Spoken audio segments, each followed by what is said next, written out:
अस्सलामुअलैकुम। आज का टॉपिक पढ़ेंगे ओटाइटिस मीडिया। ओटाइटिस मीडिया क्या होता है और इसकी क्या-क्या टाइप्स होते हैं, ये सब कुछ जो है आज के टॉपिक में डिस्कस करेंगे। और यहाँ पर जो मैं बुक फ़ॉलो कर रहा हूँ वो इकबाल हुसैन उदयपुर वाला, और इसके साथ आप जो है डिंगरा भी फ़ॉलो कर सकते हैं। लेकिन जो टॉपिक हम यहाँ पर पढ़ेंगे, उसके बाद अगर आप चाहें तो एक रीड जो है इकबाल हुसैन उदयपुर वाला जो बुक है, वहाँ से दे सकते हैं। और उसको देखने के बाद बिल्कुल इंशाल्लाह ये टॉपिक आपके लिए बिल्कुल आसान हो जाएगा। जो स्टेप्स मैं यहाँ पर करवाऊँगा, ठीक है, कि हम किस जो टॉपिक्स यानी किस हेडिंग्स के अंदर इस टॉपिक को डिस्कस करेंगे। सबसे पहले जो है इसकी डेफ़िनिशन, ठीक है? इसकी होगी डेफ़िनिशन। सेकंड पॉइंट पे है इसका, ठीक है, एटियोलॉजी यानी कॉज़ की वजह क्या आ रही है, ठीक है? कॉज़ या एटियोलॉजी। थर्ड में इसका देखेंगे हम पैथोलॉजी, कि किस तरह हो रही है, ठीक है? फोर्थ नंबर पे इसकी बात करेंगे हम इसके क्लिनिकल फीचर्स की, क्लिनिकल फीचर्स, ठीक है? और नंबर 5 पे इसकी बात करेंगे हम साइन एंड सिम्पटम्स की, साइन प्लस सिम्टम्स, ठीक है, अलामात क्या होते हैं मतलब इसमें, ठीक है? लास्ट में इसकी बात करेंगे ट्रीटमेंट की, कि किस तरह इसको हम ट्रीट कर सकते हैं। अब स्टार्ट कर लेते हैं, ठीक है? बहुत आसान है, ठीक है, इतना मुश्किल नहीं है, इसी को इसी तरह आपने देख लेना है, ठीक है? सबसे पहले डेफिनेशन क्या है इसकी, यानी कि ओटाइटिस मीडिया कहते किसको हैं, ठीक है? ओटाइटिस मीडिया, ओटाइटिस मीडिया जो है एक डिजीज़ है, किस चीज़ की डिजीज़ है? ये एयर क्लेफ्ट की डिजीज़ है, ठीक है? एयर क्लेफ्ट क्या है वो सब डिस्कस करेंगे अभी, ठीक है?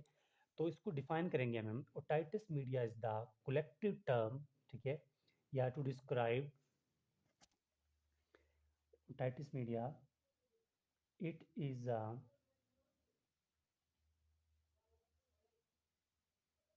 collective term, ठीक है, used to describe, ठीक है, used to describe inflammation of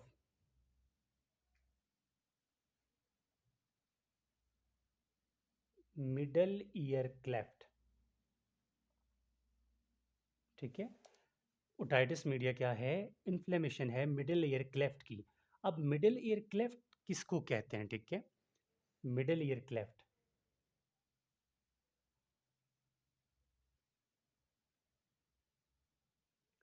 middle ear cleft के अंदर जो चीज़ें आती है ना, सबसे पहले हम वो बता देंगे, फिर आपको पता चलेगा कि इसके कौन कौन से टाइप्स थे, ठीक है?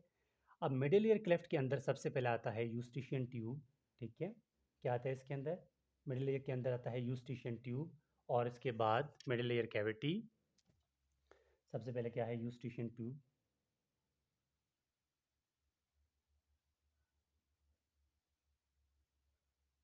यूस्टिशियन ट्यूब, और इसके अंदर है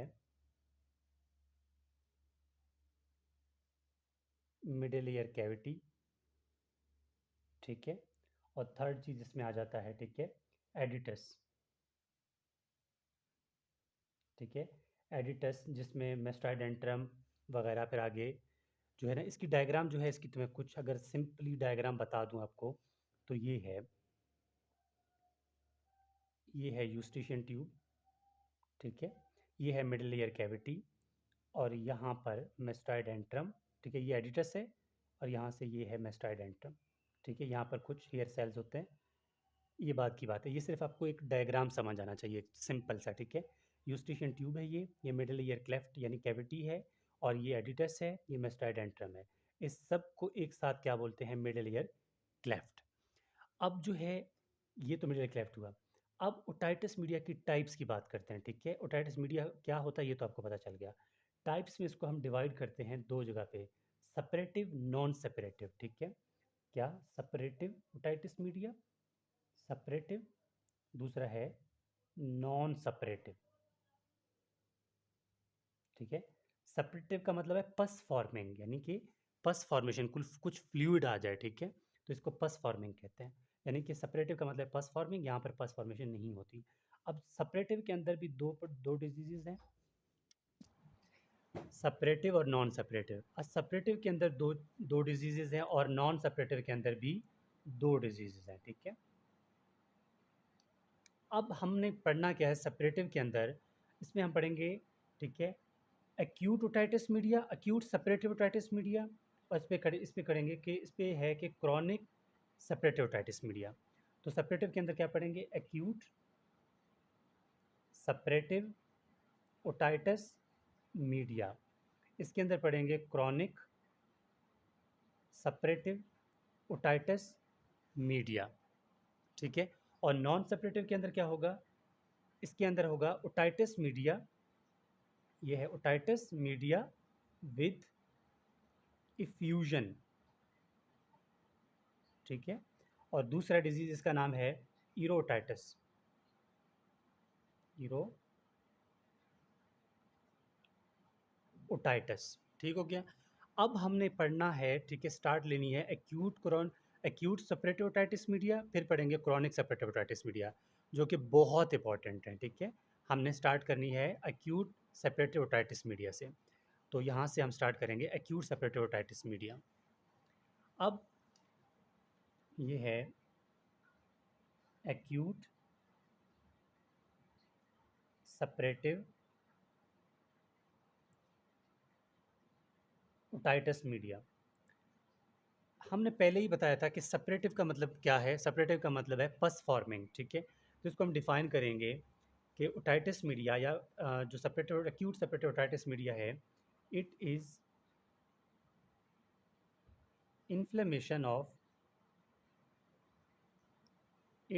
inflammation of middle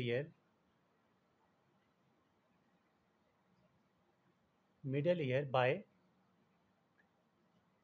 pyogenic organisms, ठीक है। पायोजेनिक का मतलब पस फॉर्मिंग ऑर्गेनिजम्स, ठीक है।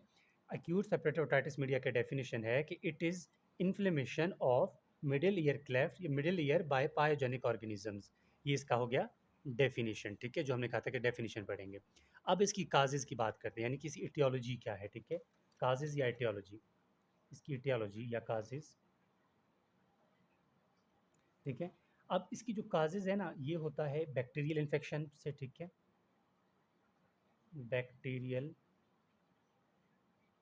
इन्फेक्शन। अब कौन सा बैक्टीरिया है इसमें, इसमें है स्ट्रेप्टोकोकाई नीमोकोकाई, ठीक है, स्ट्रेप्टो स्ट्रेप्टोकोकाई नीमोकोकाई, ठीक है। ये तो नंबर वन इसकी पहली काज है।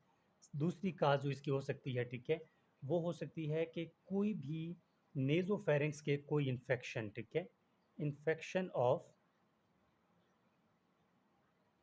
नेजोफेरेंक्स, वहाँ से कोई इन्फेक्शन ट्रैवल करते हुए भी यहाँ तक पहुँच जाए, ठीक है, मिडिल ईयर तक, तो वो भी कोई डिजीज़ काज कर सकता है, ठीक है। यानी कि ये एक्यूट सेपरेटिव ओटाइटिस मीडिया काज कर सकता है। इसके अलावा उसकी दूसरा जो काज है वो हीमोफिलस इन्फ्लुएंजा भी हो सकता है, ठीक है, हीमोफिलस इन्फ्लुएंजा ये भी कर सकता है, ठीक है। इसके अलावा इसको आप ये भी कह सकते हैं कि कोई भी इन्फेक्शन जो है वो ब्लड से ट्रैवल करते हुए मिडल ईयर तक आ जाए, ठीक है, ब्लड से ट्रैवल करते हुए मिडल ईयर तक आ जाए, वहाँ पर भी ये क्या कर सकता है, एक्यूट सेपरेटिव ओटाइटिस मीडिया काज कर सकता है। ये इसकी काज हो गए। अब इसकी पैथोलॉजी बहुत इंपॉर्टेंट है और गौर से सुनना है आपने, ठीक है। इसकी पैथोलॉजी जिन स्टेजेस में है उन स्टेजेस को हम एक डायग्राम के थ्रू आपको समझा देंगे। इसकी पैथोलॉजी जो है ना, सबसे पहले इसके 5 स्टेप्स होते हैं, ठीक है। पहला स्टेप जो है इसका, इसको बोलते हैं tubal occlusion, tubal occlusion. Second step है, इसको बोलते हैं प्री सेपरेटिव, ठीक है। थर्ड स्टेप है, इसको बोलते हैं, ठीक है, सेपरेटिव। ये प्री सेपरेटिव है, इसको बोलते हैं सेपरेटिव,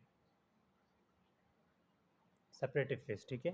फोर्थ पे बोलते हैं इसको, ठीक है, स्टेज ऑफ रेजुलेशन,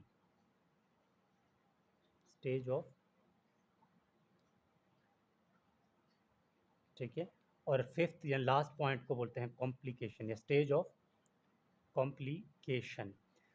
अब इसको अपने गौर से देखना है, बहुत आसान है। ट्यूबल एक्लूजन का मतलब ये है कि ये हमारे पास अगर मिडल ईयर है, ठीक है, और ये हमारे पास क्या था, ये है, ठीक है, यूस्टेशियन ट्यूब, और ये क्या था, एडिटस था, ठीक है, और ये आग में क्या था, मेस्टाइड एंट्रम वगैरह, ठीक है।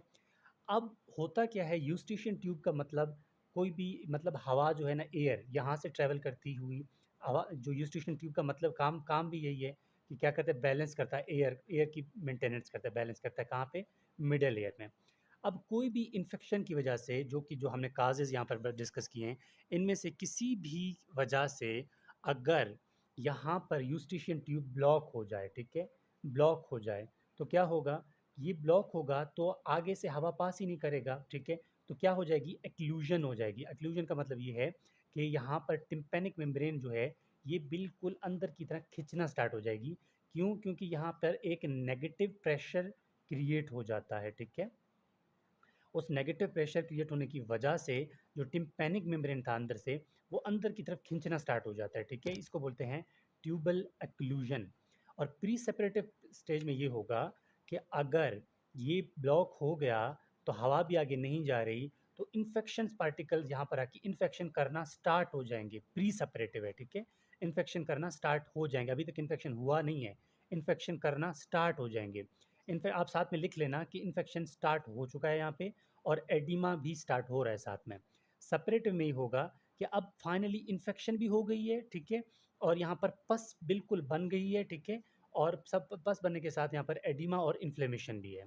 और स्टेज ऑफ रेजोल्यूशन में ये है कि अब जो पस यहाँ पर बन चुकी है, अगर हम किसी भी तरह उसको पिंच आउट करें, यानी कि उस मेम्ब्रेन को थोड़ा पंक्चर करके फ्लूइड के बाहर निकाल दें, अगर बाहर निकाल देते हैं तो क्या होगा कि रेजोल्यूशन हो जाएगा, बड़ा ठीक हो जाएगा वो मेम्ब्रेन, यानी कान में जो पेन था वो नॉर्मल हो जाएगा। अगर हम इस रेजोल्यूशन को ठीक ना करें तो वो किसकी तरफ जाएगा, वो कॉम्प्लिकेशन की तरफ चला जाएगा। बाद में आगे मुख्तलिफ जो है इस प्रॉब्लम की वजह से बॉडी के डिफरेंट ऑर्गन जो हैं वो जो है उसमें कोई पैथोलॉजी आ सकती है। तो ये हमारे पास सारे स्टेजेस की बातें हैं। उसके बाद हम बात करेंगे क्लिनिकल फीचर्स की, ठीक है। इसकी फीचर्स क्या हैं, किस तरह पेशेंट जो है वो आपके सामने आएगा। पेशेंट जो सामने आएगा उसमें तीन तीन चीज़ें होंगी, डी+D+P होगा इसमें, यानी कि एयर डिस्चार्ज होगा। सेकेंड जी इसमें क्या होगा, डेफनेस होगी, ठीक है। कौन सी टाइप की होगी, कंडक्टिव होगी, कंडक्टिव डिफनेस होगी, कंडक्ट, ठीक है, कंडक्टिव डिफनेस होगी। और इसमें क्या होगा, पेन होगा, ठीक है। ये बात आपने याद रखना है। उसके बाद क्लिनिकल फीचर्स की साइन और सिम्टम की बात है, ठीक है। सबसे पहले मैं सिम्टम्स की बात कर लेता हूँ। सिम्टम्स किसको कहते हैं, सिम्टम्स वो है जो पेशेंट खुद बताता है, साइन वो है जो डॉक्टर देखता है, ठीक है। सिम्टम्स में क्या होगा, पेन होगा, पेशेंट कहेगा पेन है मेरे पास, पेशेंट कहेगा मेरे पास डिस्चार्ज है, ठीक है, कान जो है वो बह रहा है, ठीक है। और इसके साथ साथ पेशेंट कहता है मुझे सुनाई नहीं देता खास, ठीक है। उसके बाद साइन की बात कर लेते हैं। साइन जो कि डॉक्टर देखता है, ठीक है, पेशेंट में। साइन में क्या होगा, साइन में बल्जिंग ऑफ ईयर डर्म होगी, ठीक है, बल्जिंग ऑफ ईयर डर्म। अब बल्जिंग ऑफ ईयर डर्म का क्या मतलब है, जो हमने कहा था ना कि जो ईयर डर्म का मतलब है कि जो कान का पर्दा था वो क्या है, अंदर की तरफ खींचना स्टार्ट हो जाएगा, और परफोरेशन होगी ईयर डर्म में, ठीक है। ये उसकी साइन है। अब साइन के बाद इसकी लास्ट में आ जाती है ट्रीटमेंट, क्योंकि वीडियो को ज़्यादा लेंथी में मैं बनाना नहीं चाहता। ट्रीटमेंट इसको सिंपली क्या करना है आपने, सिंपली आपने क्या देना है, एंटीबायोटिक देना है, ठीक है। इसको क्या देंगे, एंटीबायोटिक्स, एंटीबायोटिक्स। कौन से एंटीबायोटिक्स देंगे, जो बैक्टीरिया के खिलाफ काम करते हो, ठीक है। फ्लॉक्सासिन, सिप्रोफ्लॉक्सासिन, फ्लोरोकिनोलॉन्स, जो भी एंटीबायोटिक है आप यहाँ से दे सकते हैं, ठीक है। ये हो गया हमारे पास के otitis media separative, acute separative otitis media क्या होता है, हमने ओवरऑल डिस्कस कर लिया। और इन केस आपका कोई भी टॉपिक है, आप हमें टेक्स्ट कर सकते हैं, मेरा व्हाट्सएप नंबर है ये, ठीक है। आपका कोई भी टॉपिक है किसी भी सब्जेक्ट से, तो आप लोग बाय व्हाट्सएप मुझे टेक्स्ट कर सकते हैं। और इसी जो ओटाइटिस मीडिया है सेपरेटिव, इसे हमने अभी तक हमने एक्यूट सेपरेटिव ओटाइटिस मीडिया पढ़ा। नेक्स्ट वीडियो में हम क्रॉनिक सेपरेटिव ओटाइटिस मीडिया पढ़ेंगे इंशाल्लाह। तो होपफुली आपको टॉपिक की समझ आ गई होगी, लेकिन फिर भी कोई कन्फ्यूजन हो तो आप कमेंट बॉक्स में या फिर जो है व्हाट्सएप में टेक्स्ट करके बता सकते हैं। तो ये है हमारे पास एक्यूट सेपरेटिव ओटाइटिस मीडिया।